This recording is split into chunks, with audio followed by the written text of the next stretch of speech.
This is the Detroit Sports Podcast Network.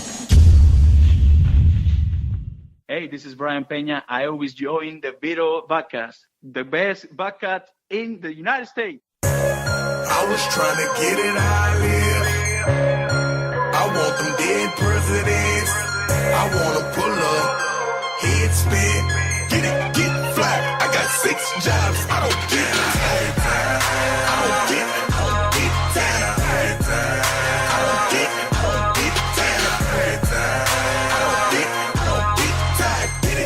And we are still not tired here on Two Bad Hombres. I am your host, Vito Jerome Churko, alongside the Doc and Doc and Jock, my broadcaster in fun, as I like to call him. Now, the broadcast partner that I have in fun, and we love to have fun on these episodes of Two Bad Hombres. And the Doc, I'll let you speak now. How are you doing? Oh, thank you, Vito, for letting me speak.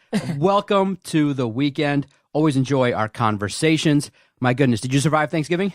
I did, and you know what? I didn't go into too bad of a food coma, and actually, something that ties into that, the Thanksgiving conversation piece, is that I strongly believe right now, Doc, that turkey is overrated.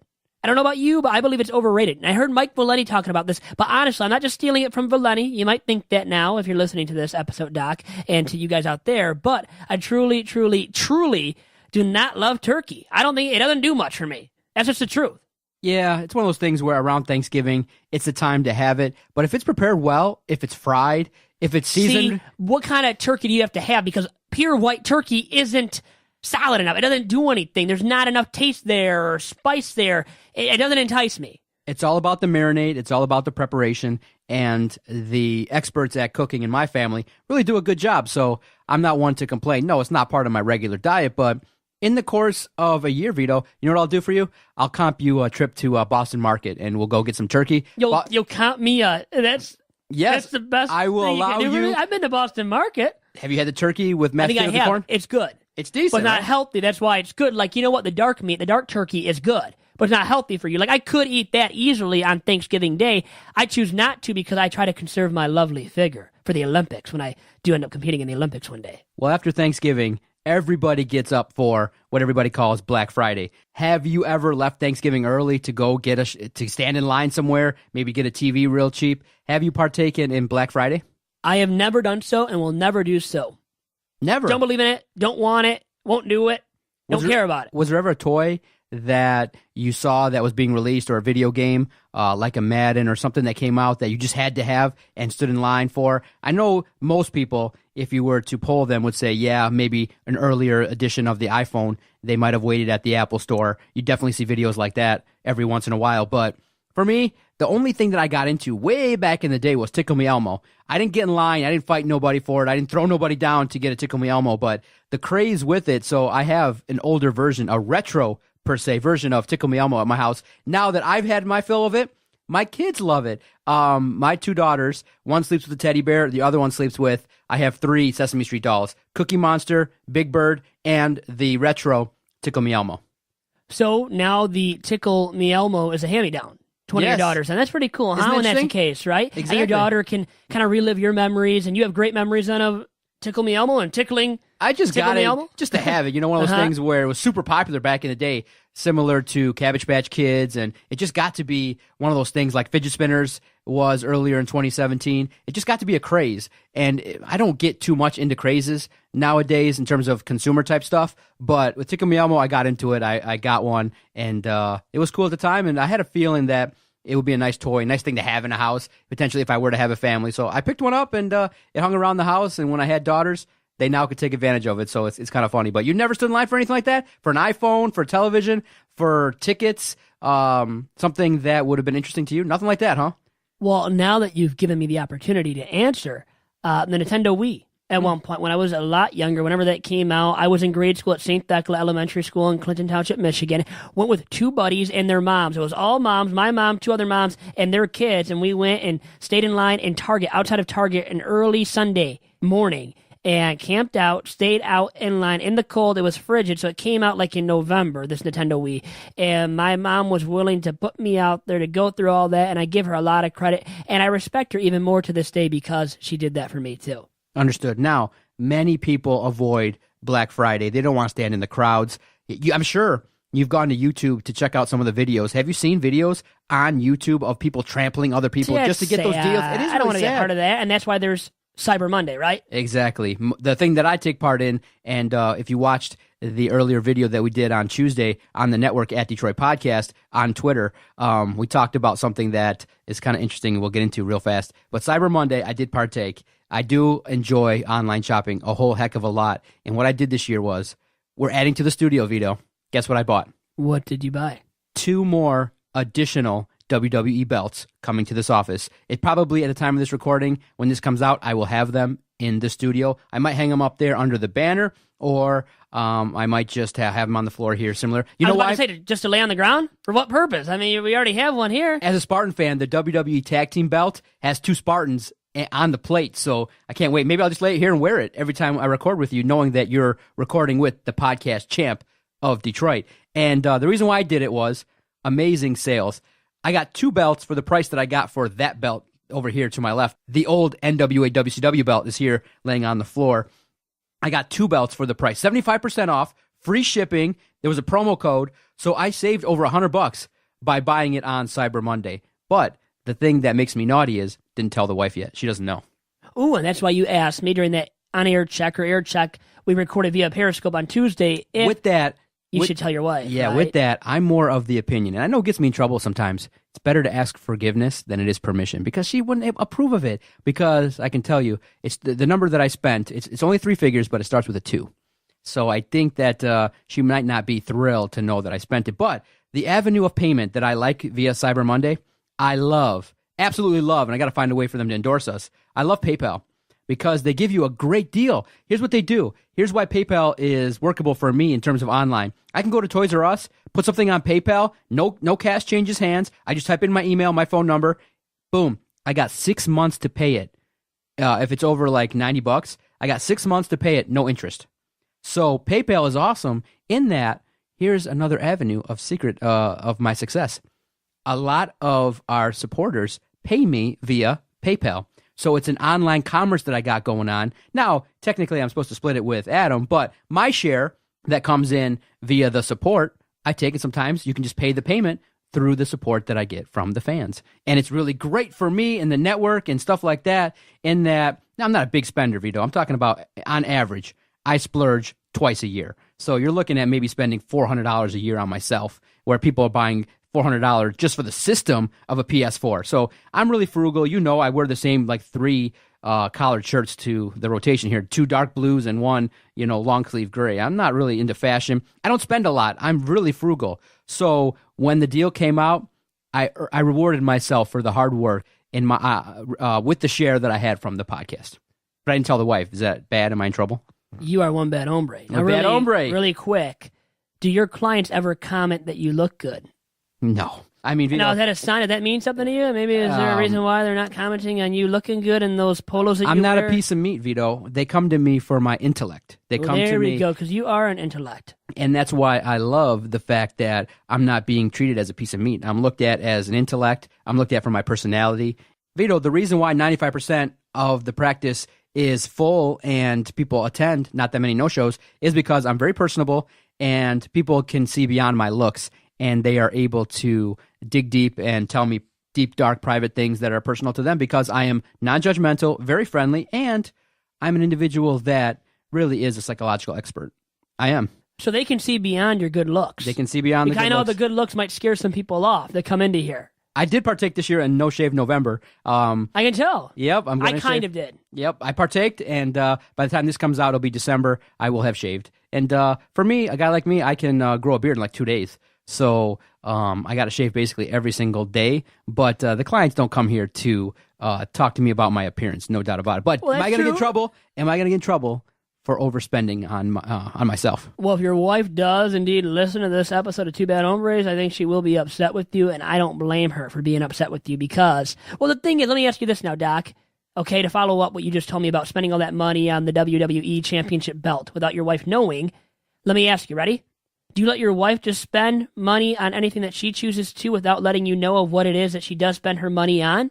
Because if that's the case, that shouldn't be a standard, right? Because and it just has happened. to be both it happened ways. this week. Okay, regarding the practice, I get checks like every 3 weeks or so. I don't get paid every week. What I do is, I bill insurances, and the checks come like, a couple times a month. And so I just I recently put some money in the bank, and right away she went out and got groceries for like $250. I'm like, honey, I did tell her, I said, gosh, I mean, could you just let me? I didn't say don't spend. I never tell her what to spend.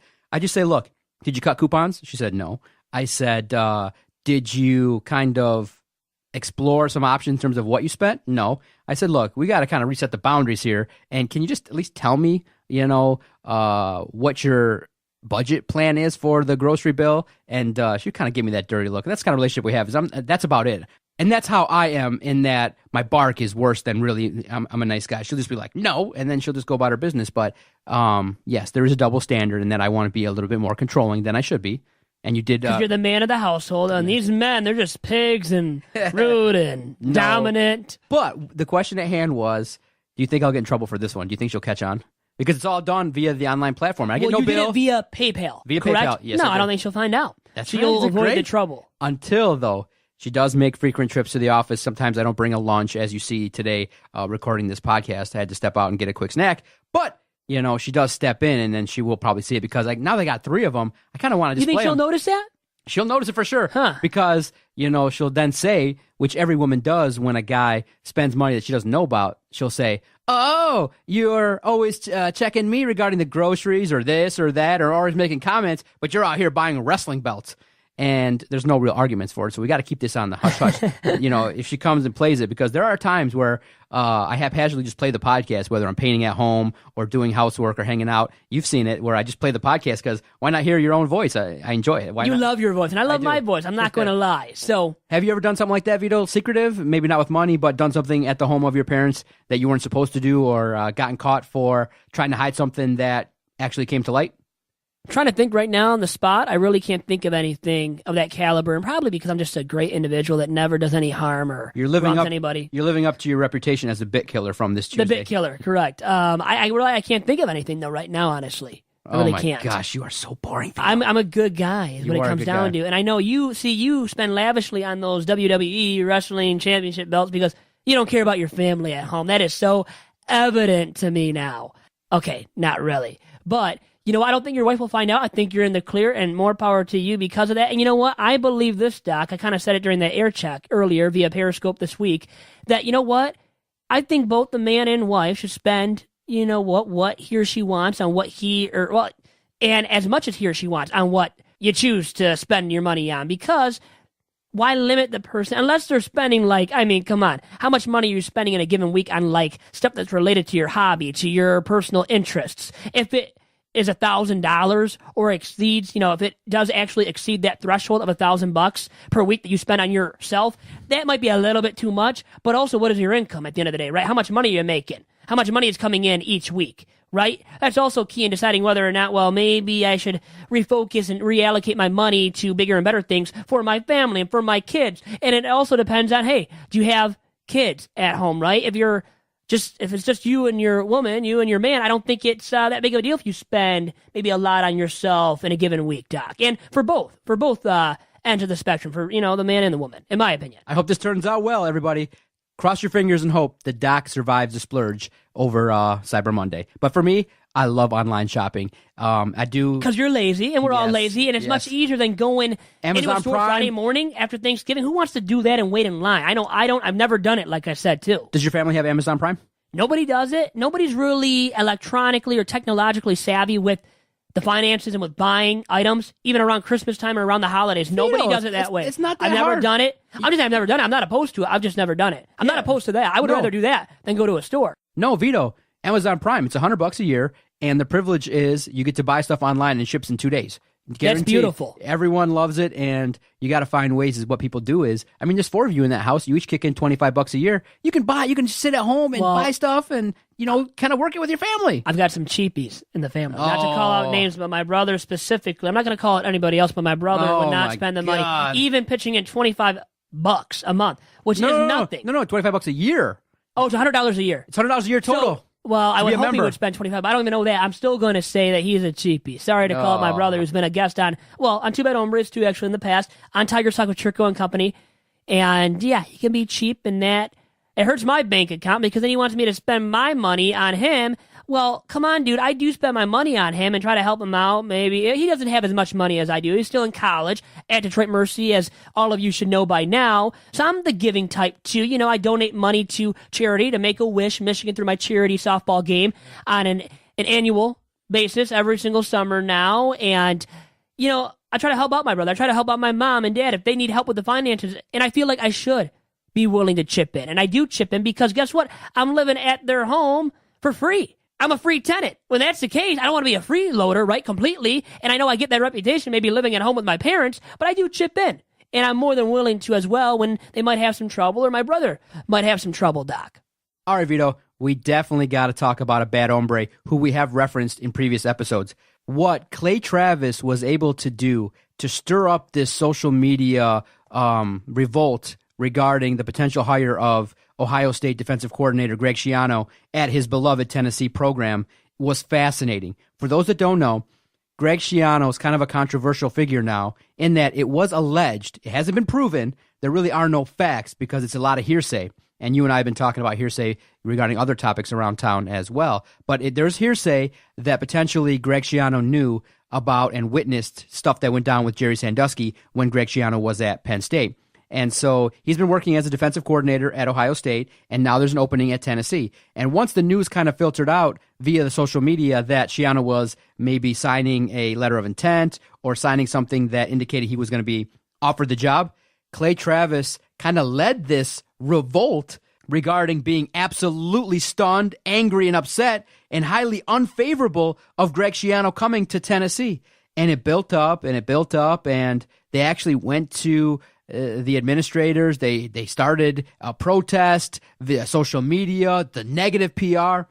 What Clay Travis was able to do was fascinating, and he went on the Doug Gottlieb radio show and kind of talked about it. Doug Gottlieb took the other stance and said, look, there's no real evidence of what was going on here regarding what you alleged, and you basically without facts have ruined a man's career and riled it up. But Clay Travis, to his credit, was able to use logic and said, look, I'm a guy that has strong opinions on a lot of things. And sometimes when I make these comments, I always get like, a couple thousand people that call me crazy.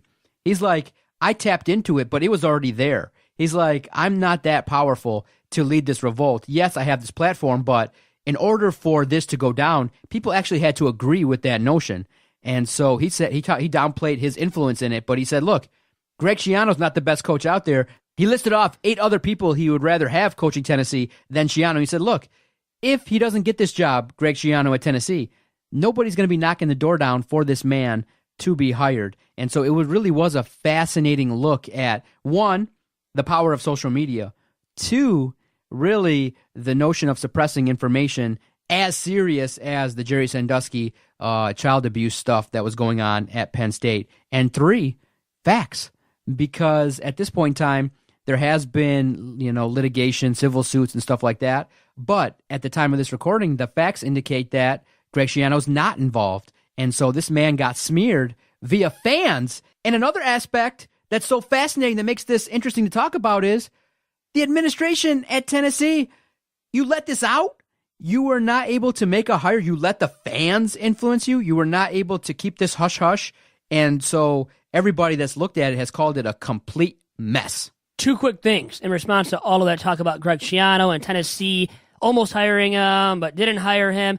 Well, did you know that Tennessee's athletic director, John Curry, actually, so he vetted Schiano and his time at Rutgers when he was the head man at Rutgers, but did not find about or care enough to vet the fact that Greg Schiano was at Penn State at one point. He didn't know that Greg Schiano was at Penn State reportedly, and he's the athletic director of your university who's making a major hire, a football hire. And football, it's got to be the highest revenue producing sport at your university, and you can't take the time to vet Greg Schiano properly and find out that he was at Penn State before Rutgers. So that's why he had no problem with hiring Greg Schiano. And by the way, it's hearsay that he had any involvement or knew anything about the sexual abuse stuff that happened at Penn State regarding or involving Jerry Sandusky and Joe Paterno. So you're damaging this man's name, dirtying his name, and for no good reasons other than in the respect of Clay Travis, other than the fact that Clay Travis, a guy like that, did not want Greg Schiano to be the head coach at Tennessee. So he put all this this crap out there, this BS that he spewed, in order for Tennessee to reverse its decision on hiring Greg Schiano, because Travis and other boosters out there, boosters of Tennessee, believed that there were better candidates to hire to be the next football head coach at the University of Tennessee. And for me, I call that straight up BS, and I don't like it. I don't stand for that whatsoever. Do you think Greg Schiano got a raw deal? Absolutely. He got a huge raw deal. I mean, extra raw. It was extra raw what happened to Greg Schiano. They raw dogged the hell out of him, but they did. I mean, he got abused and his name has been damaged, and it's not right to this man. And I don't know how great of a man he really is. We're just speaking about him right now. You don't know Greg Schiano. I don't know Greg Schiano. But the thing is, he's a quality coach who won a lot at Rutgers. Now, I know it was Rutgers when Rutgers was a member of the Big East and a lower level program, and it still is in football. Not rich in tradition, but he won a lot at Rutgers. And you got to give him a ton of credit for it, by the way. And there's the one place, Clay Travis, you said, kind of mentioned that nobody would be knocking on Greg Schiano's door to hire him. Rutgers would. How about Rutgers and where they're at in football right now, in the Big Ten, in a bigger conference, making that step up from the Big East to the Big Ten? I'm telling you this much right now. They probably would fire that coach instantaneously. Chris Ash is the head coach at Rutgers. They would fire him instantaneously if they knew Schiano would take the job at Rutgers. Okay, so let's look at Clay Travis and his role in this, in that he's an avid Tennessee guy. He's big on the SEC. He's got his own platform via his radio program, 6 a.m. to 9 a.m. Fox Sports Radio, via the Outkick the Coverage platform that he owns. So he uses his, platform to speak via a large social media outlet. And part of the job is to give his opinion and to give it strongly. And so he would retweet negative stuff that was painted on rocks at Tennessee. He was giving his opinion and saying, look, there should be social media outcry. There should be a rally. There should be stuff going on. He advocated for this to go on, and people did follow. And you now recognize that those influencers, as we call them, people via social media that have a lot of followers that can influence a lot of people, sometimes use it in a way that sometimes can be wrong.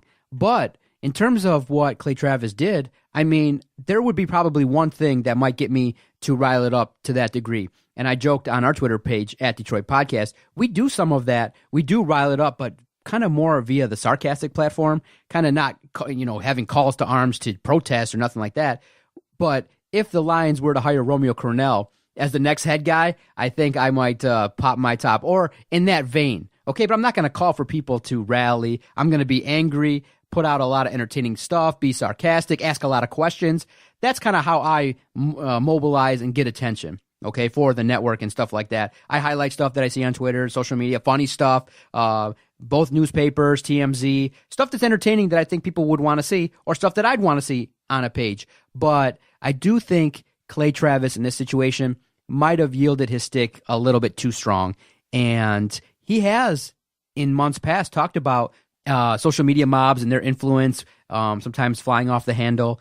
But I do think that he let his emotion as a fan kind of take over for him, but that works for him. And it's a fascinating look at social media, fandom, and rallying people that a guy as smart as Clay Travis was able to pull this off. It really is fascinating because, Vito, the scary thing is, I don't think this is going to be the first time this happens. I think now head coaches are going to be under scrutiny. I think that when people do background checks, if there's allegations of sexual assault, if there's allegations of improprieties, if maybe there's a coach that has a really bad losing record and he gets hired and the fans are upset, you might see more of this. And it'll be interesting to see if this continues as a pattern. But Clay Travis, the way he was able to mobilize his followers to get this to go down is a really fascinating look at the power and influence of Twitter and social media. The dissemination of opinion as fact is horrible, and it's widespread now. And it's horrible to see that it's even been incorporated and implemented at the highest level of our nation in the White House with the president and his administration, and it trickles down to lower levels and to sports, collegiately and professionally. And I think others will not get jobs because of this dissemination of info that is truly opinion from Clay Travis and others being utilized as fact. But it's more than likely, from a guy like Clay Travis, it's just his strong opinions. But for him to sway the administration, the boosters, and then the administration of the University of Tennessee not to hire a guy because he cared one way for Tennessee, not to hire Greg Schiano to be its next head football coach, well, that is sad. That is sad. And in this social media age, Doc, I truly believe that you are right. You have it pegged that this will not be the last of a coach not getting a job at a major university with the major program because of this dissemination of opinion as fact. And the thing is, which is also sad, in the widespread, the modern age of fake news being spread so widely on Facebook and other social media outlets, Doc, you know what? You have to be able to differentiate opinion from fact as well. And too many of us in this nation today, in this world today, cannot properly differentiate opinion from fact. And it leads to fake news being spread. And to guys, we just saw it now with Greg Schiano, maybe the first example of it, where a guy did not get a job because of opinion being spread as fact. Fascinating look at social media influence, the power of football in the SEC.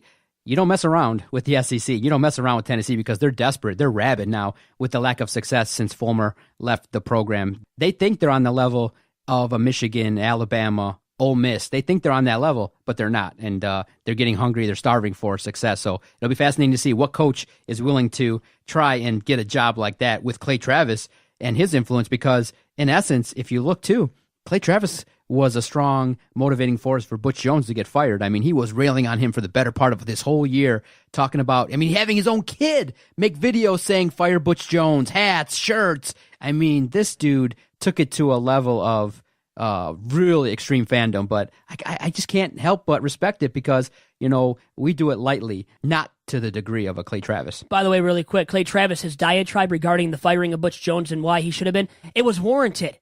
It was, you know why?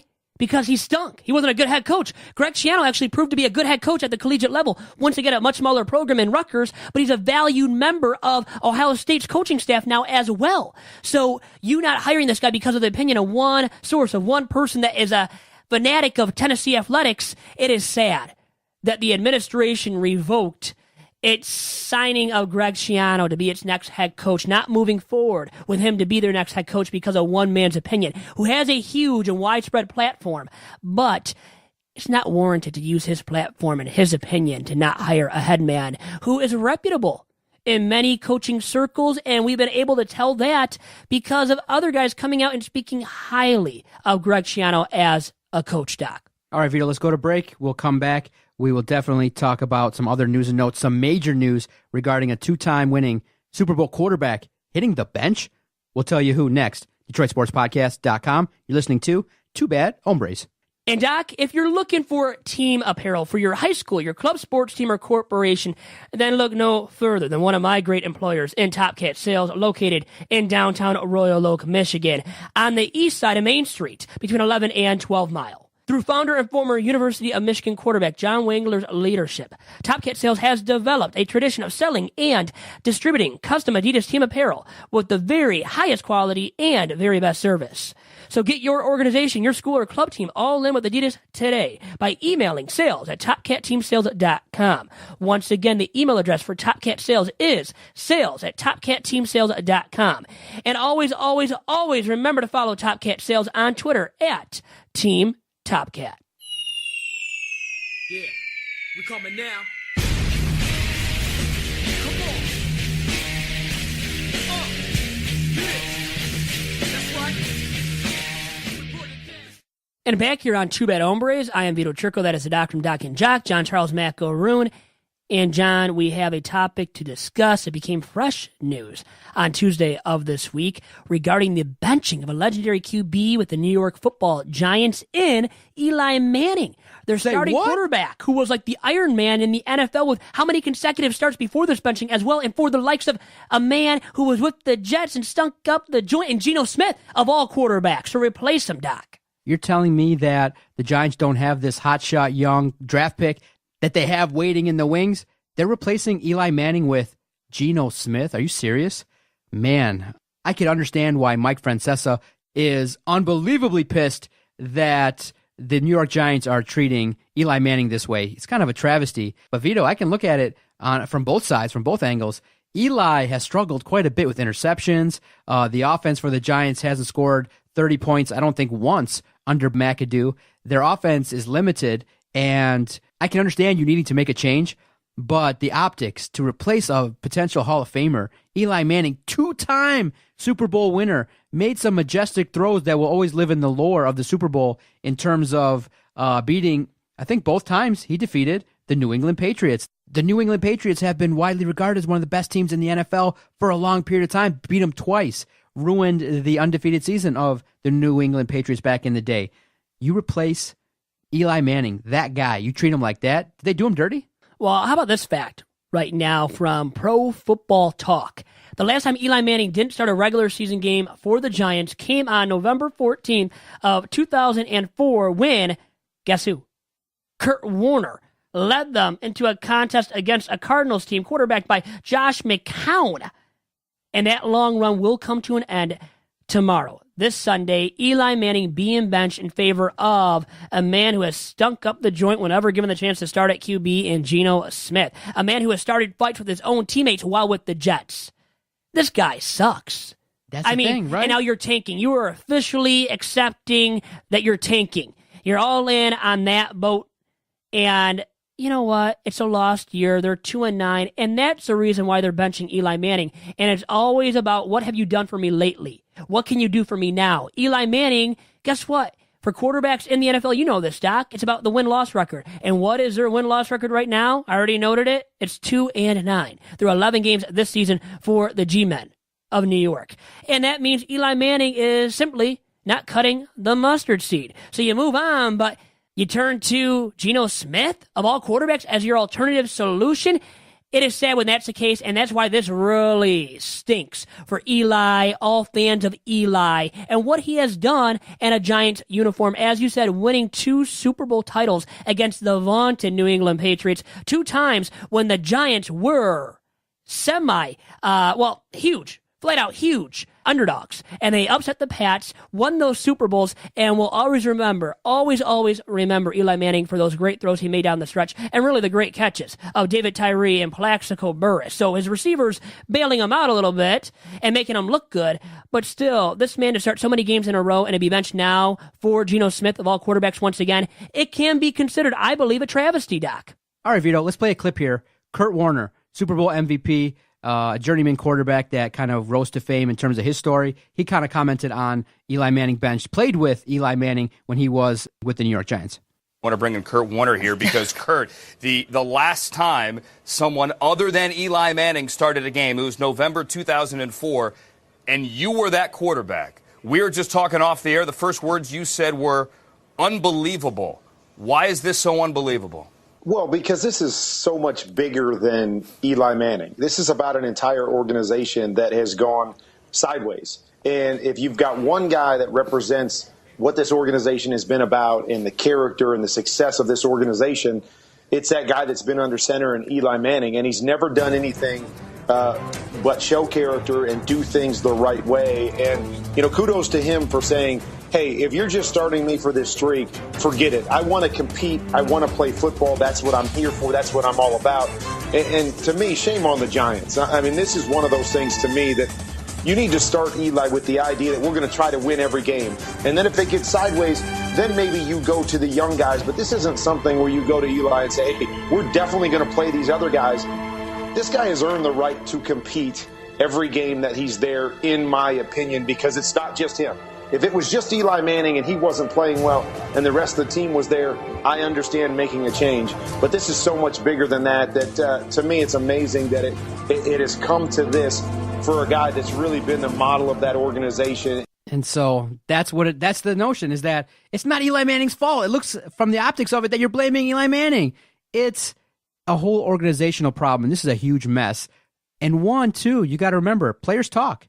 They now see this publicly. They now see how he got done. And this might set the Giants back quite a bit, because what if Geno Smith goes out there and throws 5 interceptions, this weekend, similar to the Buffalo Bills quarterback? Nathan Peterman, who did that when he subbed for Tyrod Taylor, a guy that I had in fantasy who just pooped the bed when I had him. But anyways, it would look bad PR and optics-wise. You're right. What'd you make of the comments?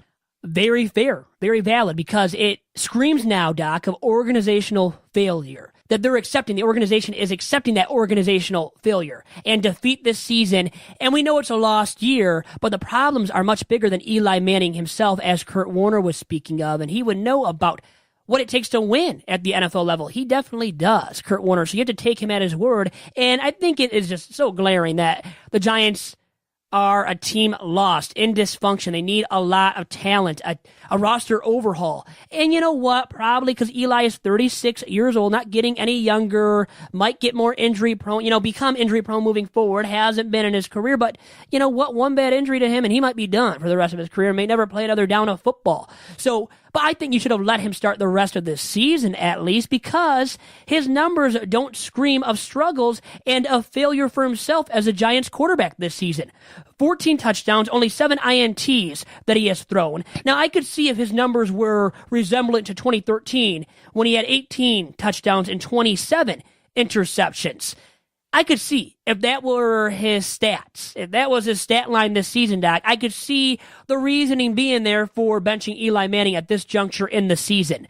But this screams to me of organizational failure once again, and it screams to me of the Giants accepting that they are going all in on tanking. And you know what? The one positive of that is you might get your future franchise passer in next year's draft because you are going all in on tank mode. Okay.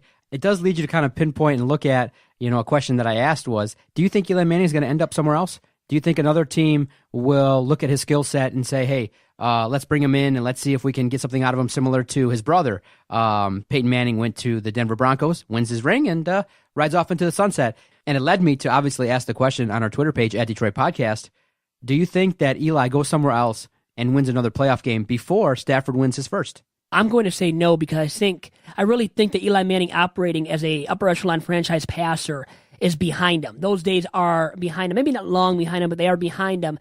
I don't see him as an elite passer. Maybe he was never that, but he was close to that magnitude of a franchise passer at one point where he could win you games even with this arm, and he developed more of that trait towards the latter part of his career, but he's tailed off with production, with major production.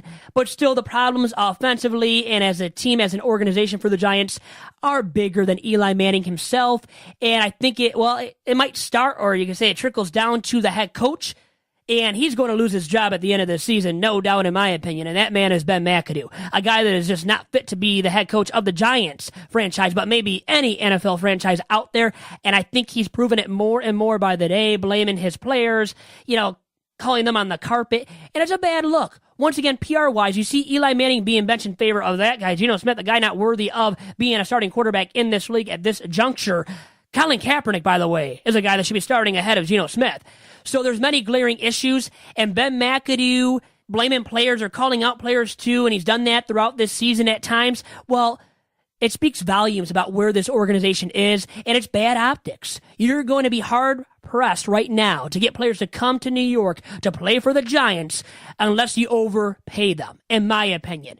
Makes sense. It'll be fascinating to see where Eli Manning ends up.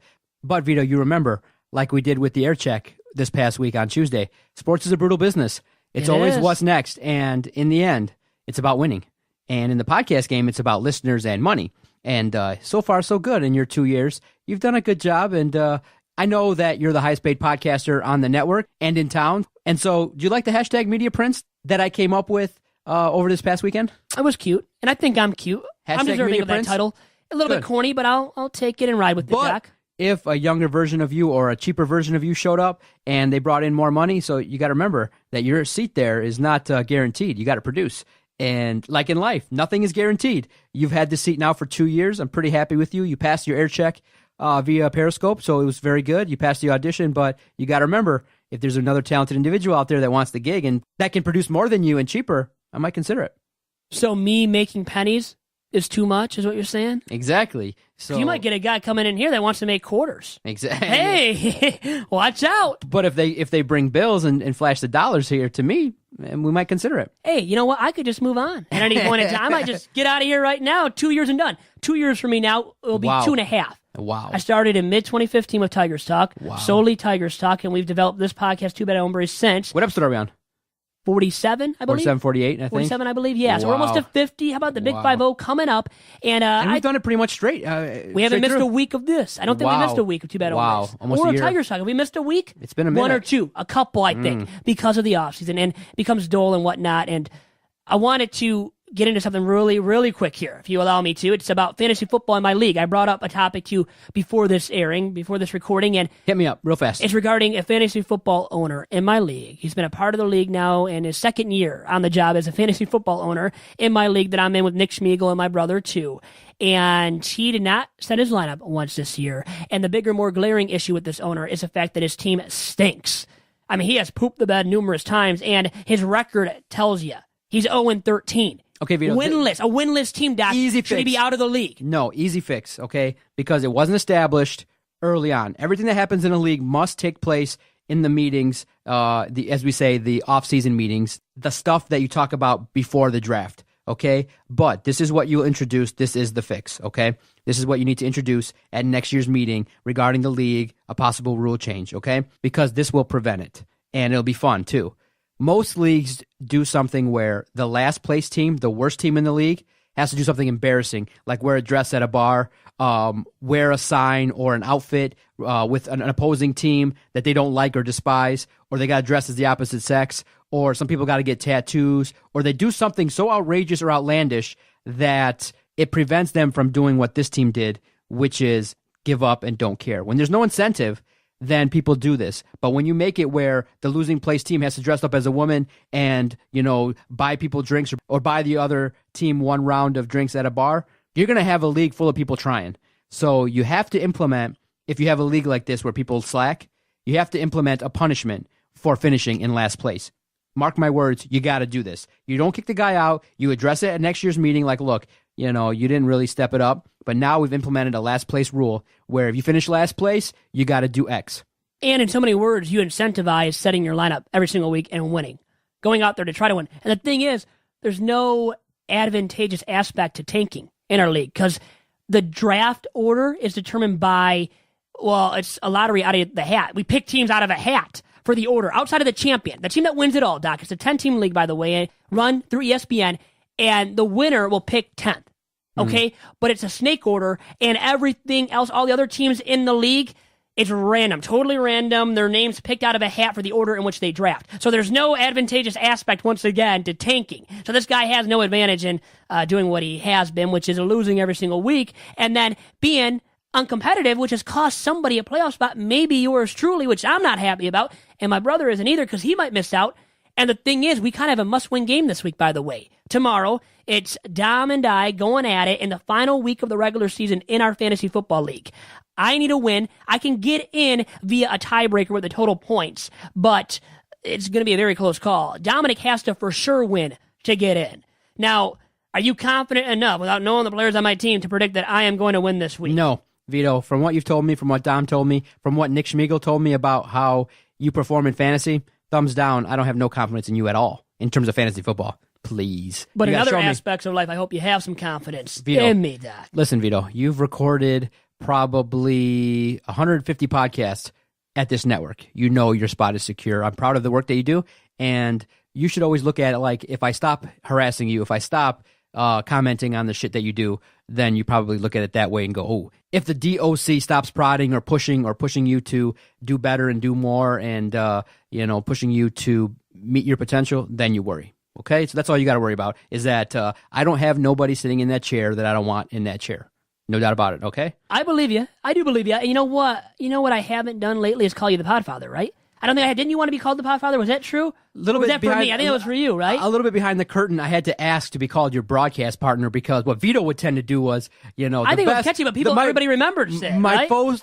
The most memorable thing to me was, I was so proud to hang out with you at University Detroit Mercy. You bring this up all the time. We're I love at it. Callahan Hall, and you're among your peers, and you're like, I do this great podcast, and this is the guy I do it with. This is my co-host, John. And you made it. It's true. You're my co-host. I didn't say it the proper way and add the other titles that you have at the podcast. I'm sorry I didn't give you all the proper It should titles that always you have. be, this is the founder and the owner of the network. That's what you want first delivered to people when we meet them. This is the co-founder of the network that I do a podcast podcast with, and he does podcasts with me. That takes a sting out of it. You made me look like I was your lackey, and You it was felt hilarious. slighted, Now, didn't you? I'm humble, but I did remember it because... I know you remembered it. You've brought it up numerous times now since then. But it was funny because you don't have to act like the big man on campus at University of Detroit Mercy. People know you already. When we walked in there, I was like, hey, Vito. Everyone's like, hey, you know, what's going on? And signing a few autographs. the young ladies came up to you and said, hey, how you doing? And you just kind of brushed them off and big-timed them like you always do. But you didn't have to do that to me. And so I had to personally ask you, look, call me your broadcast partner because that sounds more professional. You don't have to look at me like your partner in crime or... well, it's a funny phrase. It's catchy. Or the Doc from Doc and Jock. Jock, I'm on this podcast. But it's cool. It's catchy. People know that I say that. It became tradition, and now you had to change it up. Hey, your choice. I bow down to you, and maybe I should do it more. That's true. Because I am a big part of this. I think you are. I drive some pretty good discussion and content, and I think we both do, as well. So in terms of the respect that you show me, you can definitely show me a lot more in 2018. Deal? Deal, I guess. All right, we'll table Vito's Love Tales this week, but we got to get back to it. I'm going to have to scold you because when you have an opportunity, you can't drop the ball, and you drop the ball royally, but we'll tease that for next time on Two Bad Hombres. I'm good at dropping the ball when it comes to that, but we'll keep trucking along here on Two Bad Hombres, and we'll talk to you again next Saturday. Have a great week until then. Follow Vito at Vito Jerome on Twitter. Follow the network at Detroit Podcast. Free and easy way to support us, DetroitSportsPodcast.com.